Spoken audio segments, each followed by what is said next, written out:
आज मैं आपके लिए चने बनाने की ऐसी कमाल की रेसिपी लेकर आई हूँ जिसे देखने के बाद आप यकीन करें बड़े हों बच्चे हों सभी आपके फैन हो जाएंगे क्योंकि ये बहुत ज़्यादा टेस्टी और मज़े के बनते हैं। और दूसरी बड़ी बात, इसे हम बना रहे हैं बिल्कुल थोड़े से बेसन से।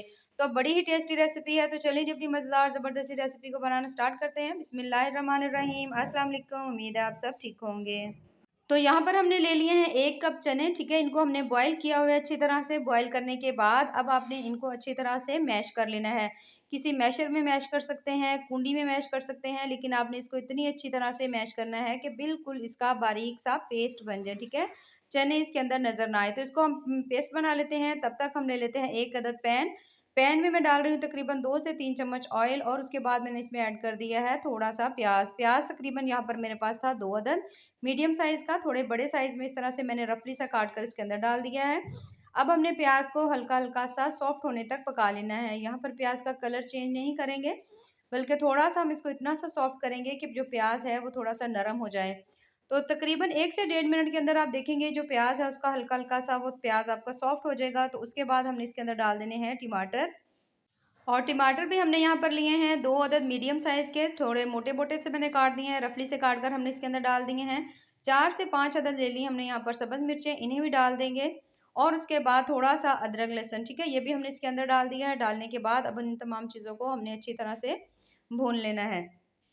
कम से कम भी इन तमाम चीज़ों को आपने 3 से 4 मिनट के लिए ज़रूर भून लेना है, क्योंकि जो मसाला है वो हमने यहीं पर ही तैयार कर लेना है। उसके बाद हमने इसके ऊपर ज़्यादा काम नहीं करना।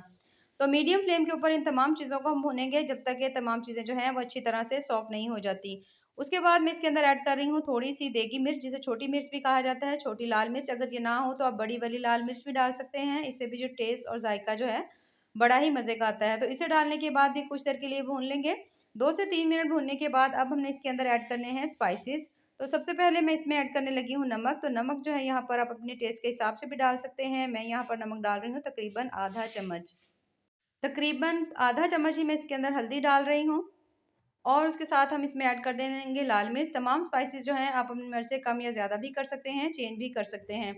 तो तकरीबन आधा चम्मच ही जो है हमने इसमें लाल मिर्च डाल दी है। इन तमाम चीज़ों को डालकर दोबारा से इसकी भुनाई कर देंगे। यहाँ पर अगर आपको लगे कि इसमें थोड़ा-सा पानी का छींटा लगाने की ज़रूरत है, थोड़ा-सा लगा सकते हैं, नहीं तो टमाटर का जो पानी है उसके अंदर ही ये तमाम चीज़ें जो है ना बहुत अच्छी तरह से सॉफ्ट हो जाएँगी। तो डेढ़ से 2 मिनट के लिए इसको अच्छी तरह से मीडियम फ्लेम के ऊपर भून लेंगे जब तक कि मिर्चों का जो कच्चापन है वो ख़त्म नहीं हो जाता। तो जब आप देखें कि आपने इसको 2 से 3 मिनट के लिए भून लिया है, उसके बाद जो मिर्चें हैं वो भी अच्छी तरह से पक चुकी हैं, तो फिर आपने इसे उतार लेना है। उतार कर आपने इसे ठंडा कर लेना है और आपने इसका बिल्कुल बारीक सा पेस्ट बना लेना है। किसी भी मिक्सी जार में डालकर बना सकते हैं, ग्राइंडर में डालकर बना लें। जैसे आपका दिल करे। पेस्ट बनाते हुए कोशिश करें कि बहुत ज़्यादा पानी नहीं डालें, 2 से 3 चम्मच डाल सकते हैं, इससे ज़्यादा ना डालिएगा। तो इसका अब हम बना लेंगे बिल्कुल बारीक सा पेस्ट।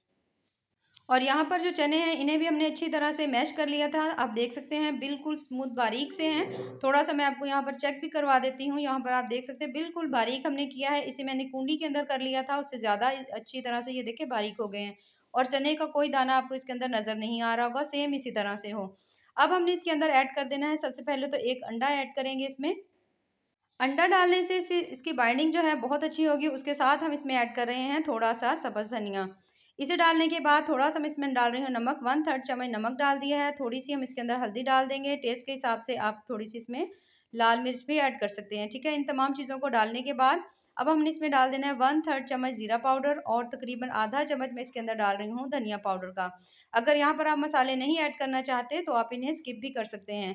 अब इन तमाम चीज़ों को हमने अच्छी तरह से मिक्स कर लेना है, ठीक है? जब आप देखें कि आपने तमाम चीज़ों को अच्छी तरह से मिक्स कर लिया है, तो फिर आप इसको थोड़ा-सा हमने इसके अंदर ऐड कर देना है बेसन, क्योंकि ये इस तरह से बाइंड नहीं होगा। तो बेसन यहाँ पर लिया है मैंने आधा कप, आपने यहाँ पर भुना हुआ बेसन लेना है, ठीक है? बेसन को थोड़ा-सा भून लीजिएगा, थोड़ा-सा मैंने इसके अंदर ऐड कर दिया है। 2 से 3 चम्मच ऐड करने के बाद अच्छी तरह मिक्स कर लेंगे। उसके बाद आपने हाथ की मदद से इसको थोड़ा-सा बाइंड कर देख लेना है कि ये आपके हाथ में बाइंड हो रहा है, इसकी कोई शेप बन रही है। अगर नहीं बन रही तो फिर आपने इसके अंदर तकरीबन 2 चम्मच बेसन और डाल देना है। यानी हमने इसके अंदर टोटल 4 चम्मच बेसन डाला है। डालने के बाद तमाम चीज़ों को अच्छी तरह से मिक्स कर लेंगे। तो यहाँ पर तमाम चीज़ों को हमने अच्छी तरह मिक्स कर लिया है। मिक्स करने के बाद अब आपने इसमें से थोड़ा-थोड़ा से पोर्शन लेते जाने हैं और इसके आपने इस तरह छोटी-छोटी सी इसकी बॉल्स बनाते जाना है। ये देखिए इस तरह से करके अच्छी तरह से दबाकर बनाएँगे ताकि खुले नहीं। यहाँ पर आपने अच्छी तरह से नोट कर लेना है कि आपके जो बना रहे हैं ये आप बेसन, कोफ्ते जो आप बना रहे हैं ना, ये बहुत ज़्यादा नरम नहीं हो, ठीक है? इसको आपने अच्छी तरह से देख लेना है, क्योंकि अगर ये बहुत ज़्यादा नरम होंगे तो जब आगे चल के हम इसे इस तरह से करके आगे हम फ्राई करेंगे तो ये खुल सकते हैं। तो आपने इसके अंदर थोड़ा बेसन, अगर आपको लगे कि ये थोड़े नरम हैं, तो फिर आप इसमें 1 से 2 चम्मच बेसन और डाल लीजिएगा, ताकि अच्छी तरह से ये बाइंड हो जाएँ। तो यहाँ पर हमने तमाम जो बॉल्स थी वो बनाकर रख ली हैं, यहाँ पर बहुत ज़्यादा ज़बरदस्ती बनी है, सेम साइज़ की हमने बनाई है। अब हमने इनको कर लेना है फ्राई। फ्राई करने के लिए सबसे पहले हमने यहाँ पर ऑयल ले लिया है। ऑयल को आपने बहुत अच्छी तरह से गरम कर लेना है, ठीक है? ऑयल गरम करना बेहद ज़रूरी है। जब आप इसको थोड़ा अच्छी तरह, जितना आप इसे अच्छी तरह गरम करेंगे, तो ये जो कोफ्ते हैं ना आपके बिल्कुल भी नहीं खुलेंगे। अगर आप इसे ठंडे ऑयल में डाल देंगे या नीम गर्म ऑयल में डालेंगे ना, तो फिर कोफ्ते जो हैं वो खुल जाएँगे।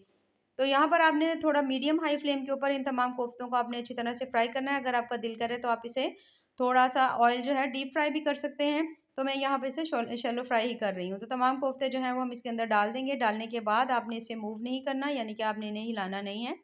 थोड़ी देर के लिए ऐसे ही पड़ा रहने दें। जब आप देखें कि एक साइड का कलर जो है बहुत अच्छी तरह से गोल्डन ब्राउन हो चुका है, तो फिर हमने इनकी साइड को चेंज कर देना है। और यहाँ पर आप देख सकते हैं तमाम जो कोफ्ते हैं उनका कलर जो है वो हल्का गोल्डन हो चुका है, तो इन तमाम की हमने साइड्स को कर देना है इस तरह से चेंज। तमाम की साइड चेंज करने के बाद फ्लेम जो है वो आपने मीडियम हाई रखनी है, फ्लेम आपने लो नहीं रखनी, ठीक है?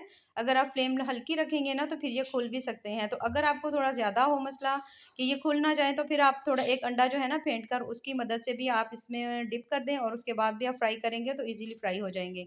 तो यहाँ पर माशाल्लाह से हमारे तमाम जो कोफ्ते हैं वो बन चुके हैं। कलर भी माशाल्लाह से बहुत ज़्यादा प्यारा आया है, तो इनको अब हमने निकाल लेना है किसी भी छन्नी में। और ये देखिए माशाल्लाह ज़बरदस्त से बने हैं। अब जो बचा हुआ ऑयल था थोड़ा ज़्यादा था, तो उसमें से थोड़ा-सा मैंने कम कर दिया है और इसके अंदर हमने डाल दिया है जो हमने मसाला जो था ग्राइंड करके अच्छी तरह से रखा हुआ था। थोड़ा-सा मैंने जग के अंदर पानी डालकर उसे भी इसके अंदर डाल दिया था 2 से 3 चम्मच, कि मसाला जो है वो ज़ाया ना हो। अब यहाँ पर मसाला जो है वो पहले से ही बहुत अच्छी तरह से पका हुआ है, यहाँ पर आपको इसे बहुत ज़्यादा देर पकाने की ज़रूरत नहीं है। बस कुछ देर के लिए मसाला जो है 1 से 2 मिनट के लिए आप अच्छी तरह से भून लीजिएगा। हल्का-सा हमने इसमें पानी लगाया है, थोड़ा-सा डाला है, तो उसकी वजह से थोड़े से आपके ऊपर छींटे पड़ेंगे, तो इसके ऊपर आप हल्का-सा थोड़ी देर के लिए ढक्कन लगा दीजिए। और उसके बाद जब आप देखें कि जो मसाला है उसने हल्का ऑयल छोड़ दिया है, तो बस फिर मसाला जो है आपका परफेक्ट तैयार हो चुका है। यहाँ पर आप देख सकते हैं ऑयल जो है आपको साइड से नज़र आ रहा है, माशाल्लाह से बहुत ज़्यादा ज़बरदस्त हमारा जो मसाला है ना वो तैयार हो चुका है। तो यहाँ पर हमने इसमें ऐड कर देने हैं थोड़े से, मैं और मसाले ऐड कर रही हूँ। यहाँ पर आप देख सकते हैं माशाल्लाह से जो ग्रेवी है वो कितनी ही शानदार और मज़े की बनी है। तकरीबन 1/3 चम्मच यहाँ पर मैं डाल रही हूँ ज़ीरे का, उसके बाद तकरीबन आधा चम्मच ही हम इसमें डाल देंगे धनिया पाउडर। दोनों को डालने के बाद दोबारा से हमने मसाले को भून लेना है 2 से 3 मिनट के लिए, ताकि जो शानदार सी हमारी जो ग्रेवी है ना वो तैयार हो। तो इतनी ज़्यादा माशाल्लाह शानदार और टेस्टी ये ग्रेवी बनती है, आप यकीन करें जब आप बनाएँगे तो आप वाक़ई हैरान रह जाएँगे। बिल्कुल रेस्टोरेंट स्टाइल में जिस तरह से आप बाज़ार से खाकर आते हैं और आपका दिल करता है कि सेम वैसी ही रेसिपी बने, तो ये आपकी वैसी ही बनेगी। तो शानदार सी इसकी ग्रेवी बनेगी। जब आप देखें कि अच्छी तरह से ग्रेवी जो है पक चुकी है, मसाले की खुशबू आने लग गई है, तो हमने इसमें डाल देना है पानी। अब अगर आपको ज़्यादा ग्रेवी पसंद हो तो आप इसमें थोड़ा पानी ज़्यादा डाल लीजिए, अगर कम पसंद हो तो कम डाल लीजिए। मैंने 1 गिलास डाला है, तो जैसे ही पानी में एक बॉयल आ जाएगा तो उसके अंदर हमने एक दफ़ा कर इसमें चम्मच चलाएँगे, उसके बाद जो हमने कोफ्ते बनाकर रखे हुए थे चने के, वो हमने इसके अंदर डाल देने हैं। तमाम जो कोफ्ते हैं वो हमने इसके अंदर डाल देने हैं। बाज़ लोगों को जो चने जो हैं खाने पसंद नहीं होते, अक्सर बच्चों को भी पसंद नहीं होते, तो अगर आप इस तरह से बनाएँगे तो आप यकीन करें बड़े हों, बच्चे हों, सभी आपसे माँग-माँग कर खाएँगे, क्योंकि ये बहुत ज़्यादा टेस्टी और मज़े के बनते हैं। तो तमाम कोफ्ते आपने इसके अंदर डालने के बाद एक दफ़ा आपने इसमें अच्छी तरह से चम्मच चला देना है, उसके बाद आपने इसके ऊपर ढक्कन लगा देना है और आपने इसे मीडियम लो फ्लेम के ऊपर तकरीबन 5 से 7 मिनट के लिए छोड़ देना है, ठीक है? तो 5 से 7 मिनट इसे ढाँप देते हैं, उसके बाद ये देखिए माशाल्लाह से कितनी ही मज़ेदार ज़बरदस्त से हमारी आज की जो रेसिपी है वो तैयार हो चुकी है, जो कि बेहद टेस्टी और बहुत ज़्यादा मज़े की बनी है। तो इसे अच्छी तरह यहाँ पर आप देख सकते हैं माशाल्लाह ग्रेवी ज़बरदस्त सी तैयार हो चुकी है। अब हम इसमें ऐड करेंगे थोड़ी-सी कसूरी मेथी, जिससे इसका टेस्ट और मज़ा जो है वो ज़्यादा हो जाएगा, ज़बरदस्त हो जाएगा। आधा चम्मच मैंने डाल दिया है कसूरी मेथी, थोड़ा-सा इसमें डालेंगे सब्ज़ धनिया और उसके बाद हम इसके ऊपर दोबारा से ढक्कन लगा देंगे, बिल्कुल हल्की दम वाली फ्लेम के ऊपर तकरीबन 4 से 5 मिनट के लिए। और ये देखिए माशाल्लाह ज़बरदस्त ही हमारी जो आज के चने के जो कोफ्ते हैं वो तैयार हो चुके हैं। तो अगर आपको मेरी आज की ये रेसिपी पसंद आए तो चैनल को ज़रूर लाइक करें, सब्सक्राइब करें।